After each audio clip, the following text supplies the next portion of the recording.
জয় মা তারা, জয় মা তারা, জয় মা তারা। নমস্কার, আপনারা শুনছেন কালীকথা। এখানে শুধুমাত্র গল্প নয়, গল্পের মাধ্যমে শিক্ষাও দেওয়া হয়। প্রতি বৃহস্পতি এবং শনিবার শুনতে ভুলবেন না কালীকথা।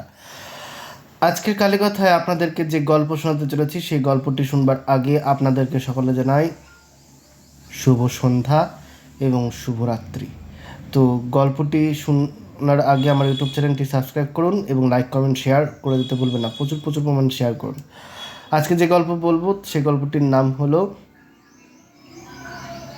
বাবা লোকনাথের আশ্রমে একটি ঘটনা, বারতির আশ্রম।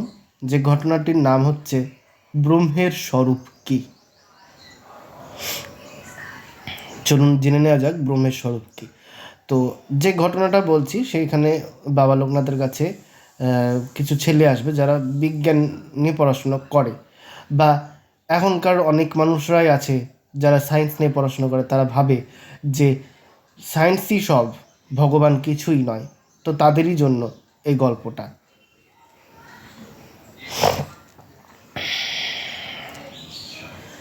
একবার ভারতীর আশ্রমে তখন অনেক লোকজনের আসা যাওয়া, খুবই সমাগম, এবং ভক্তদের এত সমাগম বাড়তে থাকে যে সেখানে কেউ গিয়ে দাঁড়িয়ে থাকতে পারতো না, এতটাই তার ভক্তদের সমাগম ছিল। এবং বাবা লোকনাথ যেখানে বসে গল্পটা তাদেরকে বোঝাতেন, ভক্তদেরকে যেসব কথাগুলো তিনি বলতেন, বাণী বলতেন, তো তিনি একটি গাছের তলায় বসে এই কথাগুলো বলতেন, নিম গাছের তলায়। তো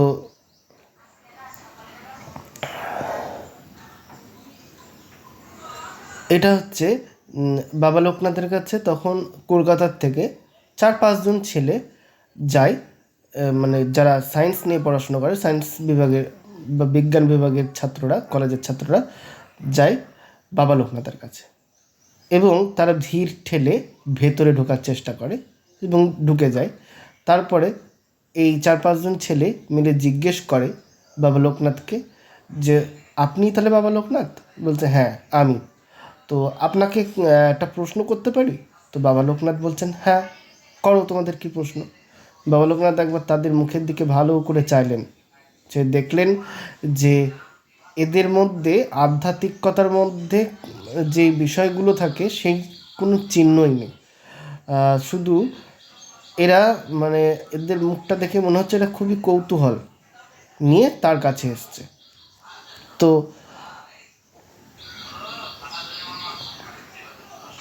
বাবা লোকনাথ বলেন, হ্যাঁ বলো, কি জিজ্ঞেস করবে? তো বলছে সে 4-5 জন ছেলে বলছে, যদি এই প্রশ্নের উত্তর আপনি দিতে পারেন তাহলে আমরা আপনার শিষ্যত্ব গ্রহণ করব। তো বলছে, ঠিক আছে তাই হবে, কিন্তু আগে বলো যে তোমাদের প্রশ্নটা কী। বাবা লোকনাথ বলছেন, তোমাদের প্রশ্নটা কী? তখন তারা প্রশ্ন করে বলেন যে, আচ্ছা বলুন তো ব্রহ্মের স্বরূপ কী? ব্রহ্ম তো আমরা চোখে দেখতেই পাই না, আপনারা তো দেখতে পান, আপনাদের মতন মহান যোগী মানুষরা তো দেখতে পান, তো ব্রহ্মের স্বরূপ কী সেটা জানান। তখন বাবা লোকনাথ একটি শ্লোক আওড়ান, সে শ্লোকের মাধ্যমেই তিনি বোঝানোর চেষ্টা করেন যে ব্রহ্ম কী। তো শ্লোকটা কি একটু শুনে নেওয়া যাক। সাধকানাং সীতায়ার্থ ব্রহ্মণ রূপকল্পম সচ্চিদানন্দ রূপায় পূর্ণব্রহ্ম রূপস্বয়ং। এটার পরিপ্রেক্ষিতে তিনি তাদেরকে বললেন যে, বুঝতে পারলে মানেটা কি? বলছেন, না কি বললেন কিছুই তো বুঝতে পারলাম না। তখন বাবা লোকনাথ বলছেন, জানি বুঝতে পারবে না, কেন ব্রহ্মকে জানাটা অতটা সহজ নয়। বলছে, তোমাদের সহজ ভাষায় বলছি শোনো। এই যে কাছে একটা বাটি দেখতে পাচ্ছ, এর মধ্যে আমি জল রেখেছি। বলছে, হ্যাঁ। তবে এই জলের আকৃতিটা কি দেখতে পাচ্ছ? বলছে হ্যাঁ। কি আকৃতি? বলছে গোল। তবে আম, এর আরও অনেক আকৃতি হতে পারে। যদি এই জলটাকে বরফের দেশে নিয়ে যাই তবে বরফের আকৃতি নেবে। আবার যদি এই জলটাকে ফোটানো হয় তবে বাষ্পীভূত হয়ে উপর দিকে উঠে যাবে। কিন্তু যেটা উঠে যাচ্ছে সেই ধোঁয়াটা আমি দেখতে পাচ্ছি, কিন্তু উঠে যাচ্ছে কোথায় সেটা তো দেখতে পাচ্ছি না। তাহলে কি আমি বলবো যে জল নেই? সেটাই তো জল হয়ে বৃষ্টি রূপে মাটিতে এসে পড়বে। তাহলে এবার আরও একটি তোমাদেরকে বলি, শোনো।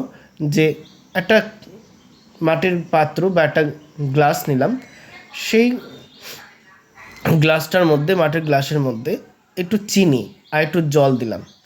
প্রথমে যখন আমি চিনিটা দিচ্ছি তখন আমি তাকে দেখতে পাচ্ছি। যদি এই চিনিটা আস্তে আস্তে এর সঙ্গে মিলিয়ে যায় তবে কি বলবো যে এর মধ্যে চিনি দেওয়া নেই? এর মধ্যে চিনি আছে। কারণ আমি এইভাবে বুঝতে পারবো যখন তার আমি স্বাদ গ্রহণ করব। মানে আমি যখন জলটা পান করব তখনই আমি বুঝতে পারবো যে জলটার সঙ্গে চিনি মেশানো আছে। তো তোমরা এসব কথা বাদ দাও, তোমাদের একটা কথা বলি। তোমাদের এখন হচ্ছে যেটা ব্রহ্ম, যে জ্ঞানটা তোমাদেরকে নিতে হবে সেটা হলো তোমাদের পড়াশুনো। ভালো করে পাঠ্যপুস্তক পড়াশুনো করো, এটাই হচ্ছে তোমাদের ব্রহ্ম। আর ব্রহ্মার্থ কীভাবে তোমরা লাভ করবে সেটা হলো তোমাদের সেই টাকা। ভালো করে পড়াশুনো করে যদি ভালো কাজে লাগতে পারো তাহলে সেই কাজের মাধ্যমেই তুমি টাকাটাও পাবে। তো সেটাই হলো ব্রহ্ম এবং ব্রহ্মের পরিণামে সেই অর্থ। তো এই ব্রহ্মটাকে আগে তোমরা জানার চেষ্টা করো, যে কাজ করছো সে কাজটা মন দিয়ে করো।